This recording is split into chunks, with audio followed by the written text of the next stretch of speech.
If there was any band that would be on the top of my favorite list, it would be Car Seat Headrest. Their music has always had the sound of a main character in a Manic Pixie Dream Girl movie.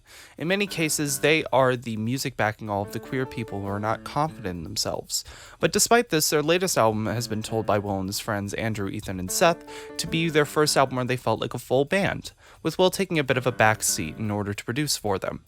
Will's production style is very reminiscent of the band's previous incarnation as a relatively solo act, examples being How to Drive a Bus by I Made Too Much Pasta, a friend of Will Toledo.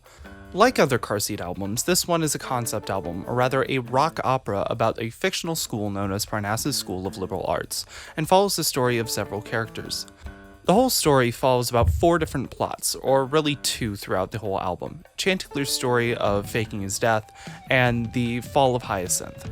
However, the band has stated that most of the story is up for interpretation and hidden away in listening party handouts and lyric sheet notes. Within these 9 tracks are earlier sounds brought back not for the fans, but for the band. The Catastrophe gives me those surfier, punkier vibes as something like Sleeping with Strangers from Monomania, and the song also starts Chanticleer's plot with Jester band CCF, whose lead vocalist Artemis gets into an accident while drinking too much and crashing the van. The lyrics within tell of a band that's still not sure what it wants to be, or what it would be best at, which is similar to the struggles of Car Seat Headrest as a full band, with retreads of past works like the seminal Face to Face, experimentations of making a doorless open, and now the more settled and grounded work of the Scholars. Speaking of which, the opening track of this album, I'm Gonna Stay With You, drops you in with subtle piano and drum hits as it plays it quiet before going into this true theatrical opening of a realm not seen before today. The meaning is not even clear to its writer, as he vaguely tells the press that it's a story about finding a deeper and more meaningful connection in the modern age of love and sensuality. And towards the end, we see little glimpses of influence from legendary people like Brian Wilson, with the layered and earworm vocals that have personally stuck in my head since the single had dropped. Possibly one of the best songs in the album, and the most accessible aside from the previously mentioned Catastrophe. Lady Gay approximately is sort of a highlight on this one, as its acoustic instrumentation lays the groundwork for what is possibly the first transgender song from the band, following the conversation at a Christmas dinner between the Lady Gay and her trans son, who has been no contact with the family for a year, due to some outrage in prior times.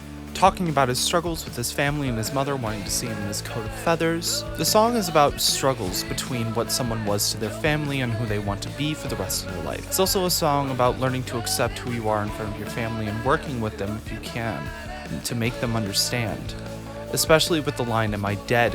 No, you're my son," being the final thing we hear before switching to another story. Sonically, the band do an excellent job with capturing the glamour of people like David Bowie, especially with Ethan Ives on Reality giving a similar delivery throughout its runtime, as the song depicts a longing feeling of needing your best friend when they're gone. Or they could be lovers in some way.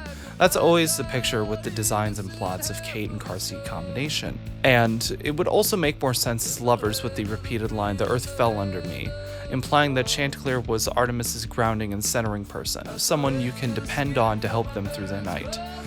Without that sort of person or circle, you tend to fall into places you've never been before, drinking heavier, getting into using drugs, impulse buying, etc.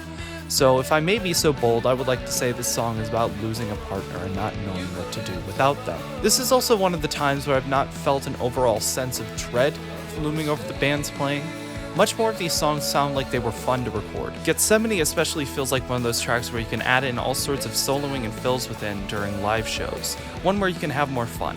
As the story follows Rosa, a bad girl who heals people by taking on their pain and is subsequently corrupted and taken hostage by the ever-looming behemoth. Of who he truly is, we do not know. He makes her fears and repression be confronted and takes in most of her vulnerable state in order to do his bidding. And this feels, if I may be wrong, a commentary on the church's predatory acts of being, say, outside of hospitals or places where people can be experiencing heartache, and to show them a way of healing from this trauma. But it could also be on the opposite end, where the religious are having a moral battle between the good word of the Lord and the corruption that others have used in the name of religion.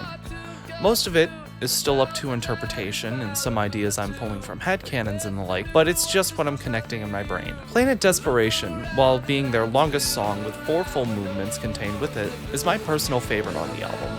I love the story of the dean of the school, Hyacinth, the blue hedgehog, and finding himself losing his mind and trying to come to terms with what he's done, poisoned and beginning to see the downfall of the school itself by the neighboring students' rating. Calls back to previous albums, a full name drop of Ziggy Stardust, and the dream sequence between Hyacinth and the talking monkey on a performer's head about what it's like to live in the afterlife. Not to mention, the ending movement of Chanticleer not being dead and simply just working at the library. It's kind of cheesy to have an ending to what is 3 movements of the dean dying up, washed up on a riverbank, but in context it feels more like transitioning to a separate set of grieving, one more personal to the character itself. Not to mention the casting call finale of the end known as True False Lover, where most of the characters come back to give their final regards and as a thank you for listening. And there's even a small sample of one of Will's friends and their mother having a conversation. It's quite sweet and somewhat ties back to the themes of achieving what you've always dreamed of and finally being happy with where you are. In many cases, this album is for those fans who enjoy digging deeper into the band's discography, not just the earlier albums, but the side demos and different scrap material throughout. It's for the diehards who will actively engage in Car Seat Headrest Twitter. It's less for the casual fans who fell in love with the updated Twin Fantasy and Teens of Denial, and more for the band itself to try something new and interesting. It's too early to call and it will certainly come back to bite me, but I would like to make a short comparison. Because the internet was also a multimedia project with convoluted storylines, vague references to something greater happening about, and was initially panned and left out, but over time it gained a cult following and a reappraisal. It would be in my field to say that something along the lines of this being there because the internet. An album that's so confusing yet so compelling. I'm thinking at this time a 9.7 out of 10. And where does it rank per my previous video? Somewhere between Teens of Denial and How to Leave Town. Have you given this album a listen? Did you like it? Did you hate it? Let me know in the comments. But for now, I'm That Dumb Rabbit, and have a blessed day.